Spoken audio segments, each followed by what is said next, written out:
I think that every kid deserves the best chance in life to have a wonderful life, and I think that we can help them do that. This work means so much to me because I think that it's work that has to be done.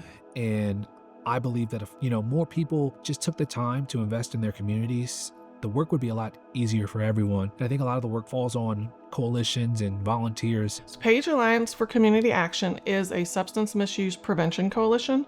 We were formed in 2006. At that time, there was a need seen within the school system to really address substance misuse. We received some federal grant funding in 2015 that allowed us to really build our capacity. And that is not just prevention efforts, but it's also ensuring access to physical activity and fresh food. Our community gardens are an incredible resource for anyone in the community, and especially our families. So we do classes to teach people how to start their own gardens, how to use all the food that they end up growing and don't know what to do with, tons of different subjects. We also do work days so people can come out. We all get together, we pull some weeds, or we harvest or plant some seeds. And we also do free market Fridays. So once a month at our different gardens, we will do a free food giveaway. So we'll harvest a bunch of food, and then we partner with another local organization, our local food bank, and they provide tons of food too. So people can just show up and we're all there, we're hanging out, we're letting people fill up their bags, and it's just a good community event and a way to network and figure out what's available. I'm always here trying to do community outreach, be a voice, be a face that people recognize. And then for the youth, gauging on what they want and trying to put on events that get them engaged. Personal narrative is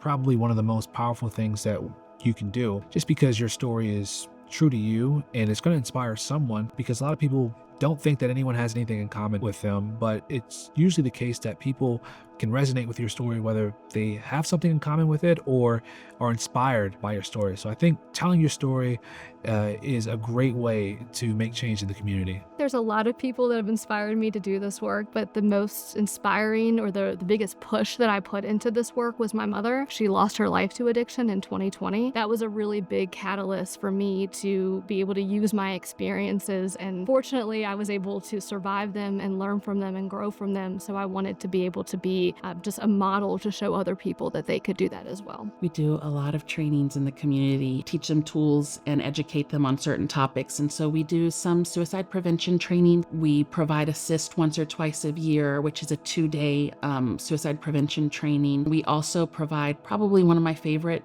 trainings is the ACE interface training, because it is, I've seen a lot of aha moments in that recognizing early childhood trauma can impact brain development, that it might have risk factors that impact our whole life, but that there are things that we can do to start building healthy, resilient communities. My favorite form of self-care right now is just intentionally being alone with myself. I think when I was younger, it was being with other people. But right now in this stage of life, I have made a conscious effort to make sure that whenever I'm feeling like I need to spend alone time with myself, that's how I know how I recharge. So my favorite form of self-care is definitely physical activity. I get up every morning at about 4:45 a.m. and go to a 5:30 a.m. boot camp. Gardening, being outdoors, taking walks outside, journaling, taking baths, and yeah, just really anything to refill my soul. When I think of wellness, I think of overall good health, not just physical good health, but emotional, behavioral, social, and also being able to identify when there's something that might be a little bit off as it relates to wellness, and looking for a way to kind of right that. Find what makes you happy, what makes you feel well, start small and make small changes, and work to want to thrive and want to be well in all aspects of your life, and know that it takes a village, and it takes all of us, and if we work together, that we can achieve wellness in our community.